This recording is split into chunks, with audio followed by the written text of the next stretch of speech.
पता होता जॉर्डन कौन है। आप मेरे से सवाल ना पूछते। बिस्मिल्लाहिर्रहमानिर्रहीम। Now everyone should be looking at the board. I need your Hadiya, I need your attention please. Reem और मिनल इधर देखना है। आपस में बात नहीं करनी, आपस का कोई कोई सवाल आपस में नहीं हो सकता, सिर्फ मुझसे सवाल हो सकता। ठीक है। आप सोचें कि मैं क्लास में ये बात बर्दाश्त नहीं करता कि आपका ध्यान मेरे अलावा किसी और पे हो। अल्लाह मियाँ ये बात मालिक होने के बावजूद कैसे इस बात को बर्दाश्त करे कि उसके बंदे उसके अलावा किसी की इबादत करें। है कि नहीं है? इस हाँ ठीक है। खुद भी साइलेंट हो जाना, ठीक है। खैर, तो ऐसी बाय द वे मुझे ख्याल आ गया। अब जरा let us recap a little bit to move forward.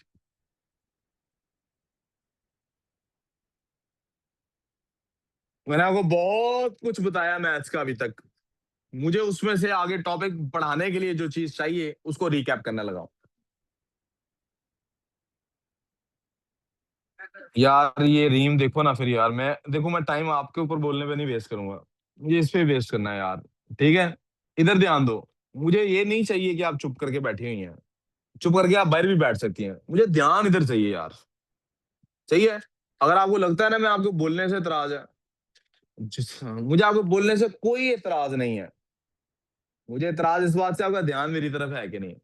आप समझे मैं वो अटेंशन सीकर टाइप नहीं होते, वो जो you know the people who are divas, है ना Irene? That tension seeker kind of, आप ऐसा समझ लें, जो मर्जी समझ लें, नेगेटिव ही कुछ समझ लें, लेकिन ध्यान आपने बोर्ड की तरफ रखना है। इधर उधर बिल्कुल नहीं जाना। समझे, नमाज पढ़ रहे हैं और शैतान बार बार वसवसा डाल रहा है कुछ और सोचने का। आपने कुछ और नहीं सोचना है, इधर सोचना है।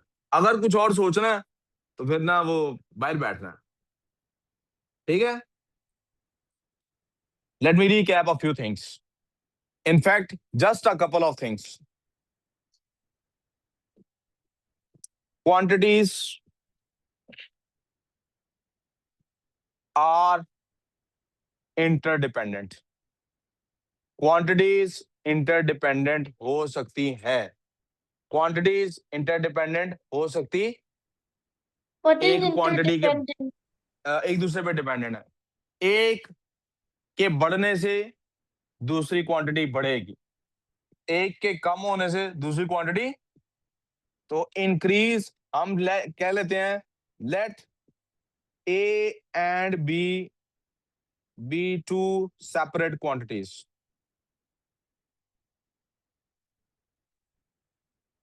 To separate quantities of the same object ही है, लेकिन ऑब्जेक्ट नहीं डिफरेंट हुआ, ऑब्जेक्ट सेम है, मतलब दोनों ही एप्पल्स हैं शायद। और in some cases let's say object भी डिफरेंट है, but they are two different quantities. अब A and B are interdependent, दोनों क्वांटिटीज है ना। अगर इंटरडिपेंडेंट नहीं है ना, खैर है पेन इधर देख, अगर इंटरडिपेंडेंट नहीं है ना, मिसाल के तौर पे अगर किसी और शख्स का बाप फौत हो जाए तो आप यतीम होते हैं उससे? नहीं होते ना।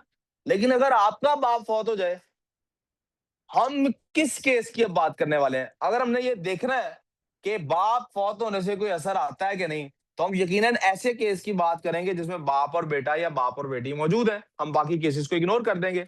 साइंटिफिक स्टडी का तरीका ये है कि हम आइसोलेशन में स्टडी करते हैं। इट डजंट मीन कि हम बेचारे हैं ही साइंटिस्ट सारे बेचारे आइसोलेटेड ही होते हैं, इनको कोई लिफ्ट ही कोई नहीं कराता। इट मीन्स हमें चीजों को आइसोलेट करके देखना होता है। Let me give you an example.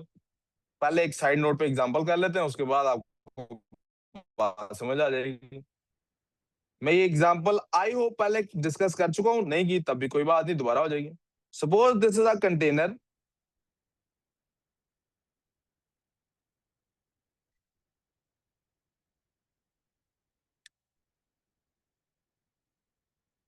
With different types, बल्कि डिफरेंट टाइप्स की बजाय और अच्छा लफ्ज क्या लिख देते हैं, different colours of liquid poured into it.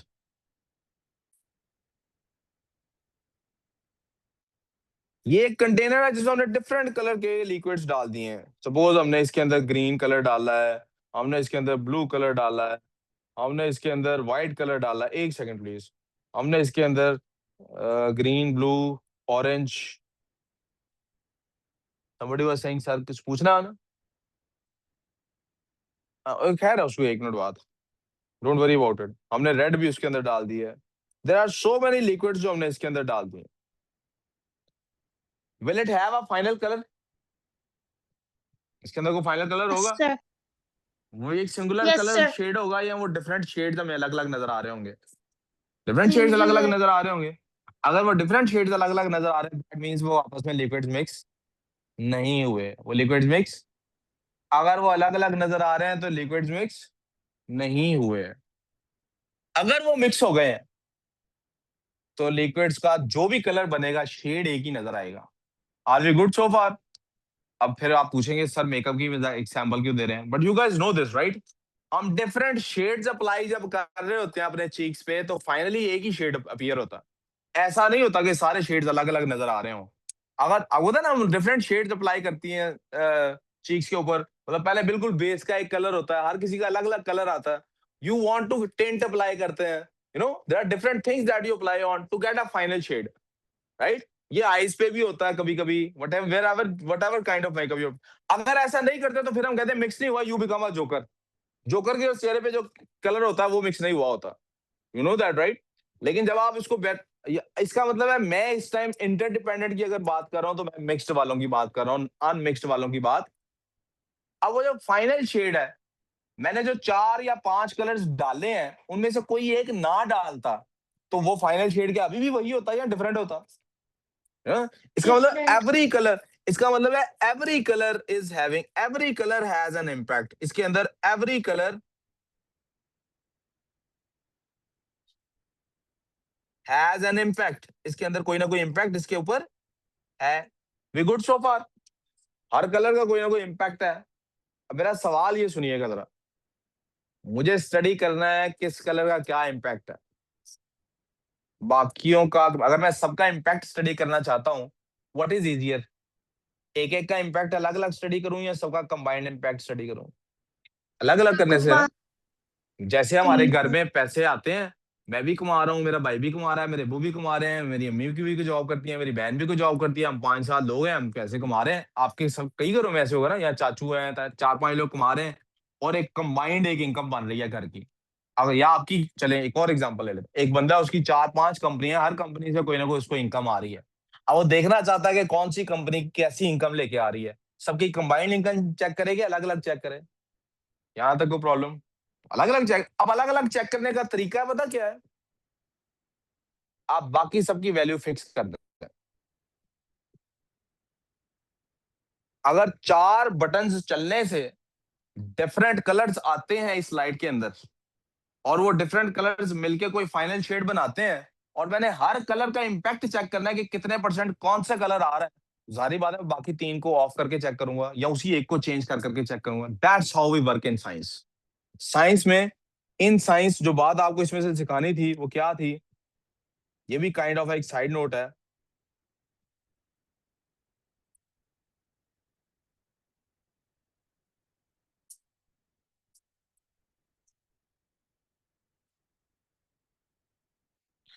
In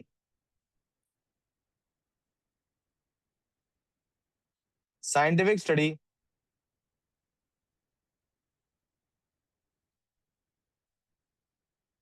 we study things after isolating them. हम उन्हें आइसोलेट करते हैं फिर स्टडी करते हैं। यहां तो कोई confusion?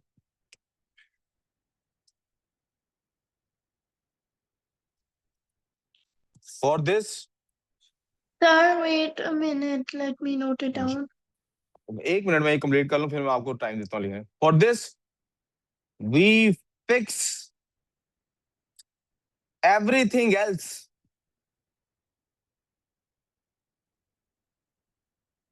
in a constant value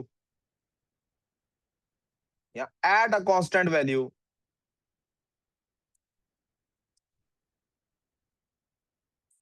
and only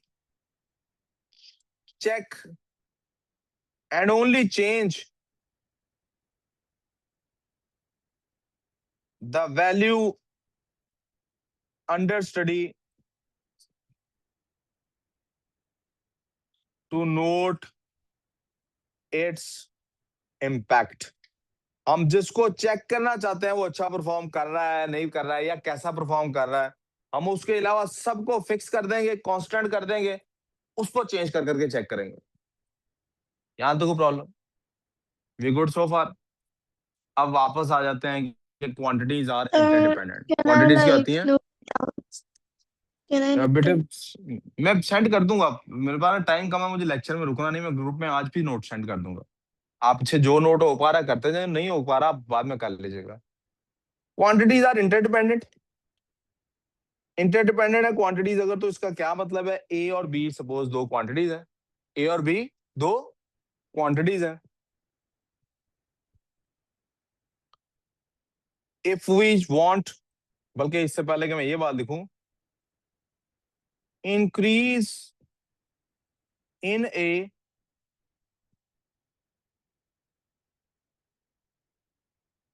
increases B, decrease in A decreases B। तो इसका क्या मतलब है? ये क्या है? Direct relation. कल हमने पढ़ा था ना, एक डायरेक्ट रिलेशन होता है और एक इनवर्स रिलेशन होता है। तो उन रिलेशंस में से मैं आज कौन सा रिलेशन पढ़ने लगा हूं आपके साथ? Direct relation. मेरा आज का टॉपिक डायरेक्ट रिलेशन है। वी गुड सो फार? मेरा आज का टॉपिक क्या है? तो एक को इंक्रीज करूंगा दूसरा इंक्रीज होगा, और एक को डिक्रीज करूंगा दूसरा। अच्छा, इसके अंदर भी हमने कहा था कि रिलेशनशिप दो तरह का है। एक कौन सा है? एक्सपोनेंशियल।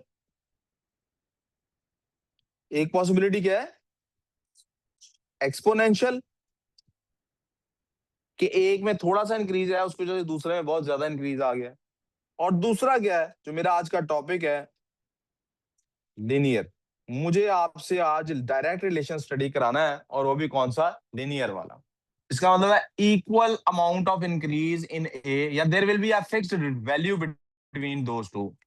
अगर ए के एक बढ़ने से बी में दो बढ़ रहे हैं तो हमेशा दो ही बढ़ेंगे। अगर एक बढ़ने से बी में एक का इजाफा हो रहा है तो हमेशा एक ही बढ़ेगा।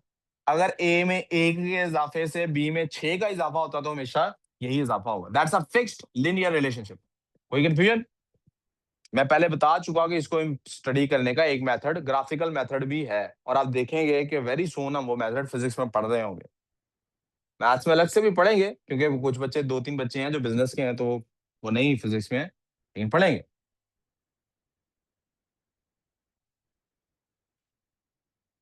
इस लिनियर रिलेशनशिप को कैसे स्टडी करना, अब ये हमने देखना है।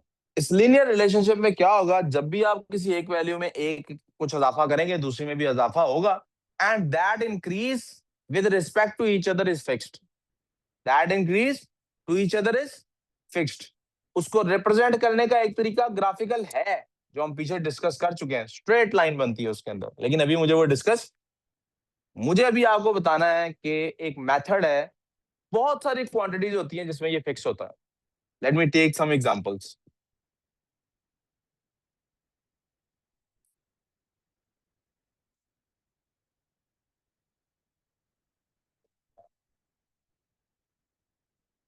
एग्जांपल्स क्या है?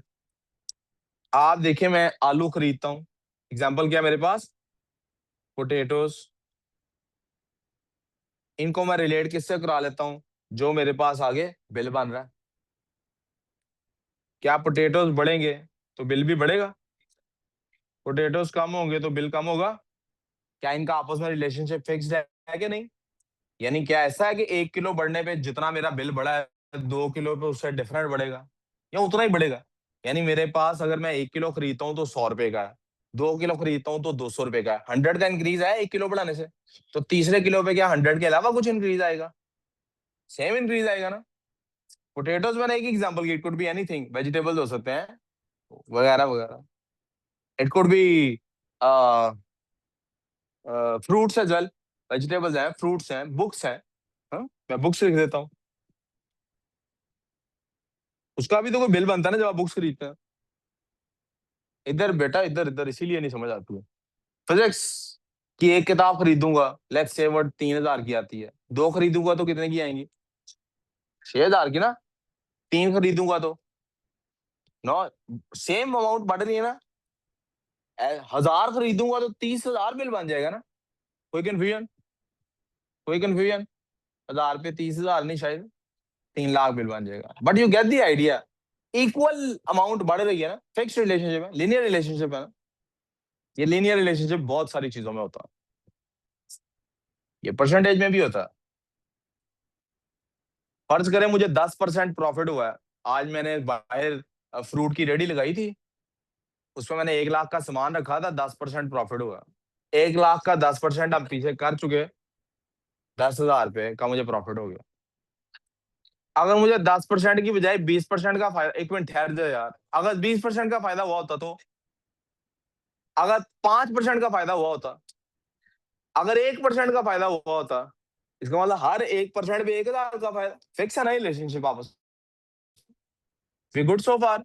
तो ये रिलेशनशिप कई चीजों में फिक्स होता है, हम वो सारी चीजों को स्टडी करेंगे। लेकिन ये कैलकुलेट करने का कोई शॉर्ट, कोई पैटर्न भी तो फाइंड किया होगा किसी ने। somebody फाउंड अ पैटर्न, उसने उसको कोई नाम भी दिया। मैंने उस पैटर्न में, उस मेथड में थोड़ी सी मॉडिफिकेशन की है बच्चों की, क्योंकि बच्चे बार बार उसमें कुछ गलती कर रहे थे। मैंने मॉडिफिकेशन करके एक तरीकाकार इख्तियार कर लिया है, दैट इज कॉल्ड, हमने इसका नाम रखा है sir उसामास tick tac to method. हमने इसका नाम क्या रख दिया है? टिक टैक टो मेथड। ये किसके लिए? मैंने भी आपको बताया, जब आपने कोई चीज स्टडी करनी है तो दूसरी चीज को फिक्स करना, तो आपको असल में दोनों का रिलेशनशिप पता होना लाजमी है। रिलेशनशिप पता होना दोनों का। जिन चीजों को आप फाइंड कर रहे हैं उनका रिलेशनशिप पता नहीं है अगर आपको, तो आप, मिसाल के तौर पे, अगर मेरे पास सवाल ये आता है कि जनाब मैंने 5 किलो आलू खरीदे हैं, आप बता दें कितना बिल बनेगा। क्या खरीदे? बॉट 5 kg आलू। आपको कहता है कॉस्ट क्या आएगी इसकी, बिल क्या बनेगा? आप इसका जवाब दे सकते हैं कि नहीं? कितना आएगा? कहता है 5,000। क्या ये सही जवाब दे रहा है? मैंने 5 किलो आलू खरीदे हैं, 5,000 के आएंगे। कितने के आएंगे? कहता है सर पहले 1 किलो की वैल्यू पता होनी चाहिए, एंड फॉर दैट मैटर जरूरी नहीं है 1 किलो की वैल्यू पता हो, लेकिन मुझे कोई ना कोई ऐसी, ये कंपैरिजन किस किस का आपस में हो रहा है? ये कंपैरिजन हो रहा है बेटे बेसिकली किलोग्राम्स का रुपीस के साथ। अगर मुझे कम से कम कहीं पे बिल उसने ये बना के नहीं कहा कि ओरिजिनली कोई पर केजी 1 kg की वैल्यू दी, यार इधर नहीं देख रही ना, देखो फिर नहीं देख रही ना, तो फिर कैसे समझ आएगा? यही मैंने फिजिक्स में पढ़ाया हुआ है। अगर मुझे नहीं कहेगा वो कि 1 किलो इतने के मिलते हैं, तो 5 किलो कभी भी नहीं फाइंड कर सकता। चले वो 1 किलो का ना बताए, वो बता दे 100 किलो कितने के मिलते हैं, वो 50 किलो के बता दे रेट, 10 किलो का बता दे, लेकिन मुझे कम से कम एक रेट चाहिए ही चाहिए, चाहिए कि नहीं चाहिए? उसको आप कहेंगे ओजी वैल्यू, ओरिजिनल हमारे पास है। मिसाल के तौर पे यहां पर आप समझ लें, लेट्स से वो कह रहा है यार 1 किलो जो है ना वो मिलते हैं 100 रुपए के। 1 किलो किसमें मिलते हैं? अब मुझे उसने कहा गया है, उसने कहा यार अब तुमने, अब आ जाते हैं उस पे जो उसने फाइंड करने के लिए कहा है। जो उसने फाइंड करने के लिए कहा है मुझे, उसमें उसने वैल्यू किसकी दी हुई है केजी और रुपीज में से? केजी की क्या रुपीज की? 5 kg। जिसकी वैल्यू नहीं दी, लेट्स कॉल इट एक्स। यहाँ तो कोई प्रॉब्लम? इन्हें हमेशा करना आपने क्रॉस मल्टीप्लाई। जब इन्हें क्रॉस मल्टीप्लाई करेंगे आप, तो आपके पास सिचुएशन ये इक्वल बनेगी। 1 times x is equal to 5 times 100। That's x equals to 500। x ही तो फाइंड करना था ना हमने। x क्या था? x आप ऊपर से देख सकते हैं कि x क्या है? रुपीज है। सो मुझे पता लग गया 5 kg आलू is equal to 500 rupees. If there is any confusion in anyone's mind, please पूछ लो. This is basically it is called as this is basically called as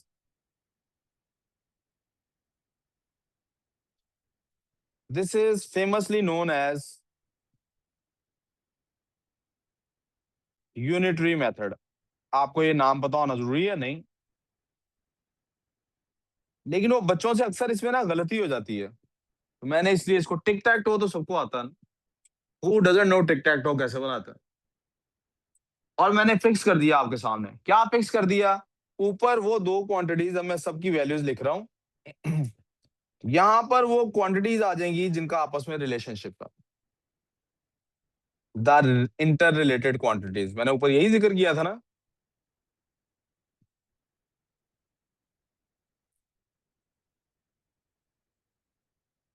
मेरी रूट समझ आ रही है? और यहां पर ये कौन सा रिलेशनशिप है? Must know relationship.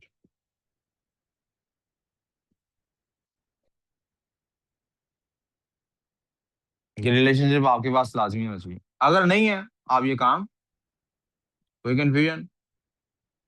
We good so far?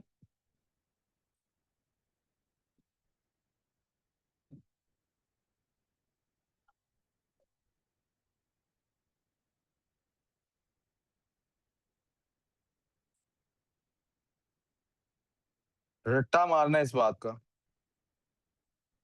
Tick tac toe unitary method. Please तवज्जो काम पे. Can only be used in when there is direct linear relationship. अगर रिलेशनशिप डायरेक्ट है और लिनियर है. अगर डायरेक्ट और लिनियर नहीं है तो आप ये काम, कोई कंफ्यूजन? यहां तक मसला. अब ये कहां कहां यूज हो सकता है ये लिख लेता हूं.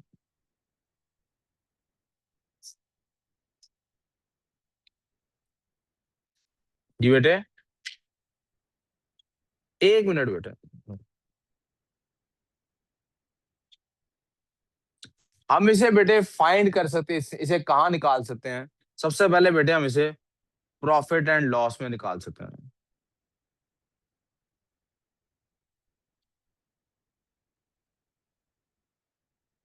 हम इसे बेटे इंटरेस्ट में निकाल सकते हैं. इंटरेस्ट समझते हैं क्या होता है? सूद. वो भी कब? अगर फिक्स्ड हो.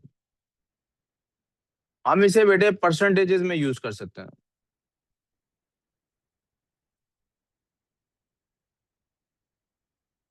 और कहाँ यूज कर सकते हैं? हम इसे बेटे मैप्स एंड स्केल में यूज कर सकते हैं बेटा. और कौन सा टॉपिक होता है हमारे पास? वो हमने अभी क्लास में जिक्र नहीं ना किया, मैं अभी उसका एंड पे जिक्र करना चाहता हूँ ताकि आगे वो पढ़ाऊं. हम्म. हम इसे आ, क्या कहते हैं उसको यार? यूनिट कन्वर्जन में यूज कर सकते हैं बेटा. हम इसे करेंसी एक्सचेंज में यूज कर सकते हैं बेटा.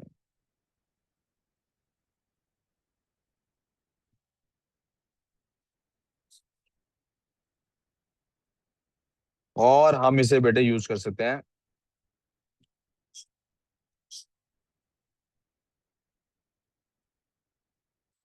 रेशियो में.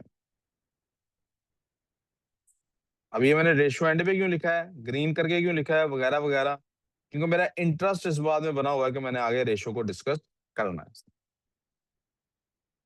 बाकी 6 आपको शायद अभी अंदाजा नहीं हुआ, बाकी 6 मैं डिस्कस कर चुका हूँ, सिर्फ मैंने लफ्ज नहीं लिखे हैं.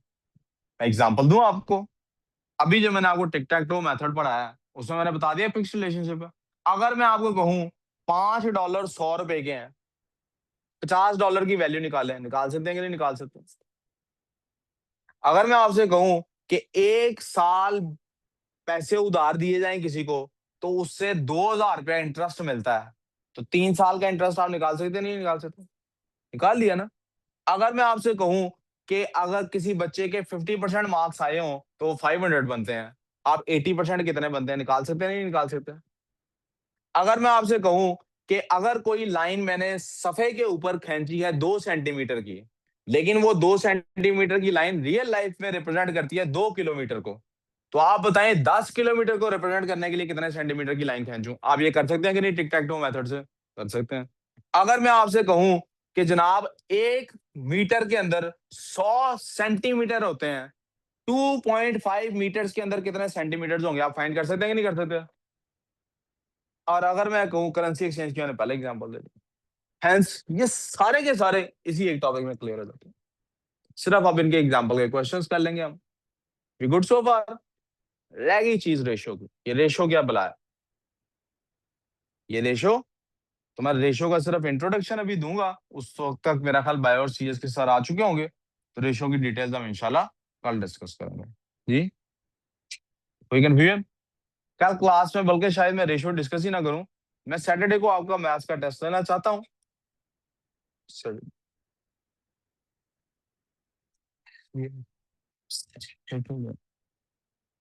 किस चीज का टूर्नामेंट?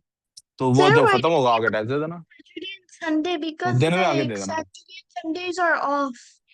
बेटा मुझे समझ नहीं आ रही आपकी, आप क्या कह रही हैं? Saturday and Sundays are off, so why do you keep on saying that I want to take tests on बेटे क्योंकि Saturdays? समटाइम्स ना हम थोड़े दिनों बाद सैटरडेज ऑन कर देंगे, अभी कुछ दिन बाद। तो वो जब हमने ऑन करने होते हैं ना, तो हम स्टार्टिंग में ऐसे ही कोई एक आधा टेस्ट पहले रखते हैं, बच्चे को आहिस्ता आहिस्ता कायल करते हैं, सैटरडे को भी आया जा सकता है। आगे चलते हैं, बिजनेस की नहीं ऑन होते हैं। जरा प्लीज रेशो की तरफ आना चाहता हूँ यार, एक काम कर लें। केमिस्ट्री का पेपर दिया है उसको, उस, किसकी मिसाल दे रहा हूँ? तो कल ही ना उसने कल छुट्टी, आपको भी छुट्टी दे दूंगा यार, आप क्यों टेंशन लेते हो? आज भी नहीं आना चाह रहा था, फिर आपने उठाया इसको। कल भी छुट्टी की है तो कॉल आई है, फिर क्या कहते हैं घर वाले? घर वालों ने अभी तक कहा नहीं, वो कर रहने दो, पढ़ाई छोड़ो, क्या करना पड़ गया। फिर राइड मिली ही नहीं है। आपके सब्जेक्ट्स डिसाइड हो गए? आपके सब्जेक्ट डिसाइड हो गए, फाइनलाइज हो गया? हम मैथ्स के बाद अब हम बिजनेस की क्लास ले रहे हैं। किससे बात करनी है? नहीं, आज फाइनल करना है मुझे, आज यहाँ आपने इधर बैठना है या उधर बैठना है, and that would be final. ठीक है, अभी बात करनी है, बाद में नहीं करनी है। अच्छा जी, let's just focus on this. ये अभी तक आपने रेशियो का वर्ड मेरे से सुना था? अब मेरे से टेक्निक सुन ले, Well, नए बच्चों के लिए स्पेशली बताने लगा हूँ। kind of. मुझसे नहीं ना आपने रेशियो का वर्ड सुना। अब देखिए, मैं पूरे लेक्चर में 50 जगह जरूरत पड़ी मुझे रेशियो वर्ड बोलने की, मैं रेशियो की जगह वैल्यूलेस बोल के आगे निकल जाता हूँ। उसकी वजह पता क्या है?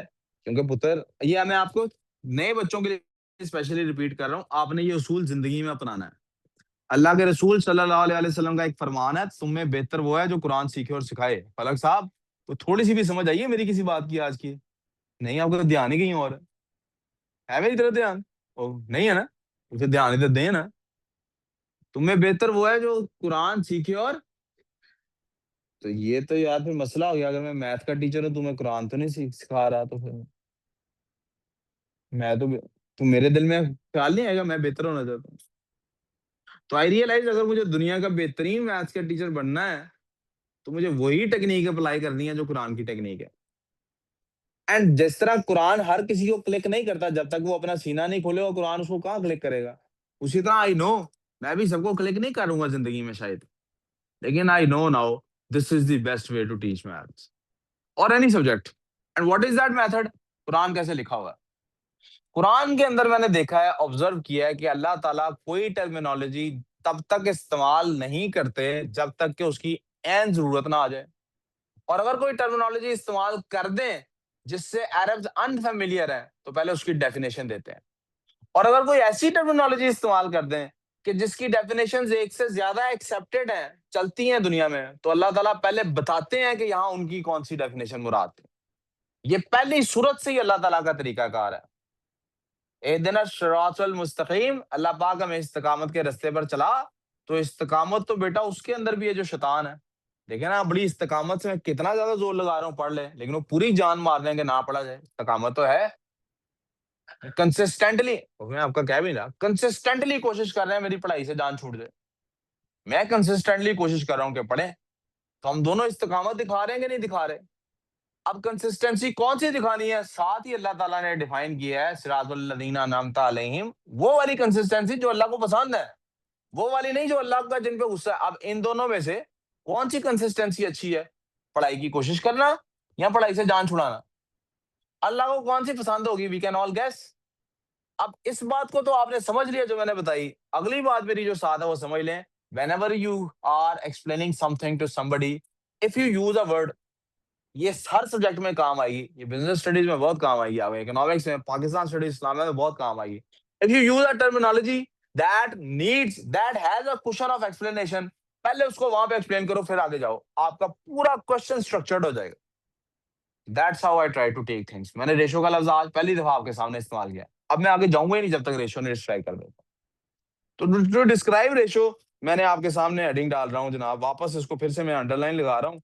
अंडरलाइन कर रहा हूँ यहाँ पे, अंडरलाइन करने के लिए, बताने के लिए कि यहाँ पे इधर इधर इधर देखना होता, इधर ध्यान। साल ने ना इधर भेज दिया ना आपको, तो आपको इधर का एक कॉन्सेप्ट ये पता होना चाहिए। इधर यहाँ पे ध्यान ना होता, हम क्लास में नहीं बिठाते हैं, ठीक है? And when we don't let you sit in the class, we don't let you sit in the academy. तो जो प्लीज इधर सबकी हो, ठीक है? हमने कहा था कि जनाब सीएस के साथ हल्का सा टच लो इसका।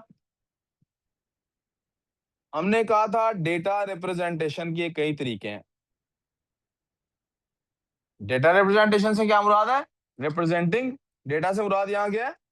क्वांटिटीज। सीएस वाले इनको रिप्रेजेंट करते हैं वंस और जीरोस की फॉर्म में, ठीक है?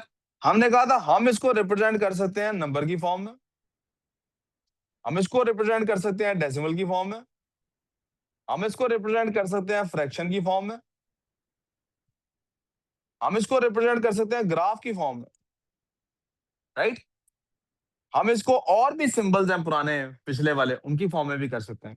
आज मैं आपको बताऊंगा कि हम इन्हें रिप्रेजेंट कर सकते हैं डेटास को रेशियो की फॉर्म में भी। तो ये भी एक तरीका है डेटा को रिप्रेजेंट करने का। आमतौर पे बच्चे समझते हैं कि रेशियो और फ्रैक्शन आमतौर पे एक ही चीज है, क्योंकि लिखने का स्टाइल करीब करीब है। मैं let me give you an example. I have a Well, chocolate bar. sometimes it's also that ratio means fraction, but I don't they're no, just I don't want to know written in what do you think context. Ratio means. नहीं नहीं, I don't want that from you, I want you to be listening to me now. Okay. मेरे सामने ये एक chocolate है, suppose, I hope मैंने equally distribute कर दी, 1 2 3 4, 1 2 3 4 5, नहीं इक्वली ने डिस्ट्रीब्यूट किए, इक्वली डिस्ट्रीब्यूट करते हैं, 1 2 3 4 5 6 7 8 9 10 11 12 13 है। तो हम इनको क्या करते हैं? सबसे पहले हम इसको इरेज कर लेते हैं ताकि आपके लिए सहूलत बन जाए।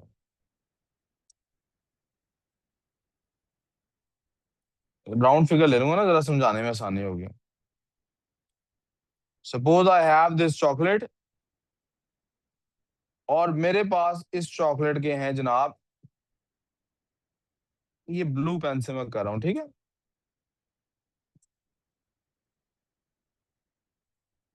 अगर आप गौर करें तो हम लोग, अब मैं आपके सामने फ्रैक्शन वर्सेस रेशो कर रहा हूं, ठीक है?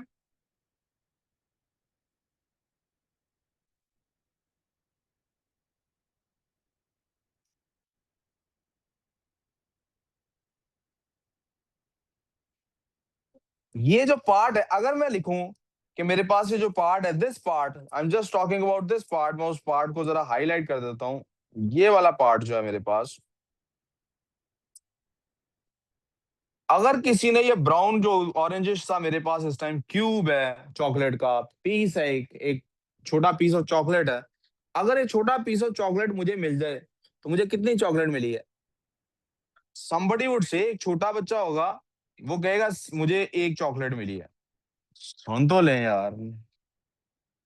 एक छोटा बच्चा होगा तो वो क्या कहेगा, मुझे एक चॉकलेट मिली है। क्यों? बिकॉज उसके जहन में जो स्टैंडर्ड है, मैंने आपको बताया था, जब भी कोई क्वांटिटी हम रिप्रेजेंट कर रहे होते हैं, चाहे नंबर के जरिए करें, ग्राफ के जरिए, किसी भी तरीके से करें, देयर इज अ स्टैंडर्ड जिसके मुताबिक हम बात कर रहे हैं। कोई कंफ्यूजन? अभी आप किसी बच्चे को भी पूछें, किसी, मुझे ले जाएं किसी मॉन्टेसरी क्लास में और पूछें जी सर की हाइट बड़ी है कि छोटी है, तो वो क्या कहेंगे? और आपकी क्लास में आऊंगा तो क्या कहेंगे, मेरी हाइट? नहीं, आप लोग तो नहीं कहेंगे ना। आप लोग क्या कहेंगे, सर की हाइट छोटी है। ऐसे ही है ना? अब जरा इसका मतलब है, आप लोग जब हाइट को छोटा कह रहे हैं तो आपके जहन में स्टैंडर्ड शायद आपकी अपनी हाइट है, या आपके बाप की, या आपके भाई की। Do you have somebody in mind जिसके कंपैरिजन में आप मुझे कह रहे हैं आपकी हाइट छोटी है? और वो जो मॉन्टेसरी वाले बच्चे हैं, वो जब मेरी हाइट को बड़ा कह रहे हैं, तो उनके जहन में भी कोई कॉन्सेप्ट है जिसके मुताबिक शायद वो अपनी हाइट या अपने क्लास फेलो की हाइट के मुताबिक बात करें। There is always a standard. जब किसी छोटे बच्चे को ये पीस ऑफ चॉकलेट दूंगा, पता है वो क्या कहेगा? वो कहेगा मुझे अंकल ने एक चॉकलेट दी है, क्योंकि उसके जहन में स्टैंडर्ड ही है। किसी बड़े बच्चे को जिसने ये पूरी चॉकलेट देखी हुई है, उसको कहूंगा कि मुझे ये चॉकलेट, मैंने इसको कितनी दी है, तो वो कहेगा आपने इसको, हाँ जी हमदाद, कितनी दी है? 1/3 चॉकलेट दी है। क्योंकि उसके जहन में स्टैंडर्ड क्या है? उसके जहन में स्टैंडर्ड पूरी चॉकलेट है, वो पूरी चॉकलेट को देख रहा है। यहां तक कंफ्यूजन? तो उस चॉकलेट का तो एक पार्ट मिल गया ना। यहां तक प्रॉब्लम? अब फर्ज करें कि वो चॉकलेट मैंने एक बच्चे को नहीं, दो बच्चों को दी है। एक बच्चे को मैंने चॉकलेट नहीं दी, इनफैक्ट मैंने वो चॉकलेट दे दी है दो बच्चों को। और दी किस, आ जाओ ब्रिश, और दी किस तरह से है? एक बच्चे को मैंने चॉकलेट दे दी है बेटा ग्रीन, ये ऑरेंज वाली, और एक को मैंने दे दी है ग्रीन वाली।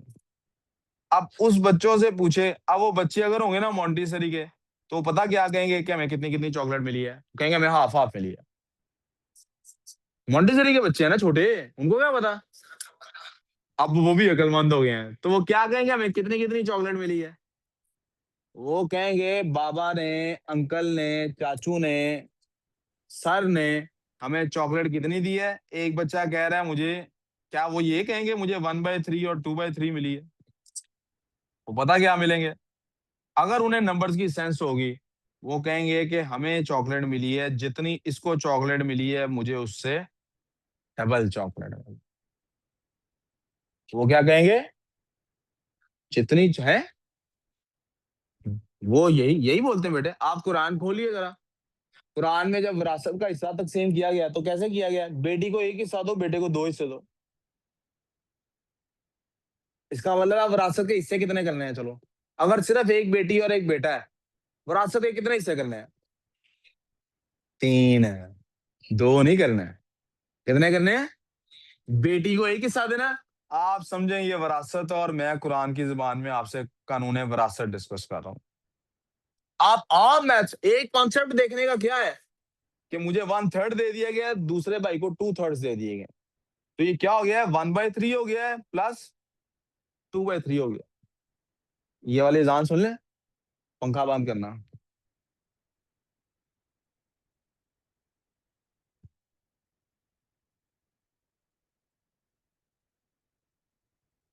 पाके से पूछ को सीएस के साथ आए, नहीं आए तो फोन पे पूछा ना।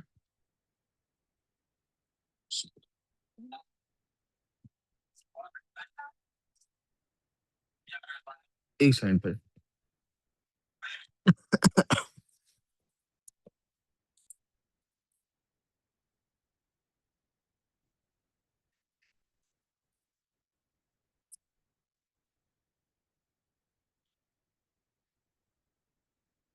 मैथ्स वाले बच्चे जो आम रूटीन, जितना मैथ्स आपको आज तक आता था, उस मैथ्स के मुताबिक क्या हुआ, विरासत के किए गए हैं तीन हिस्से।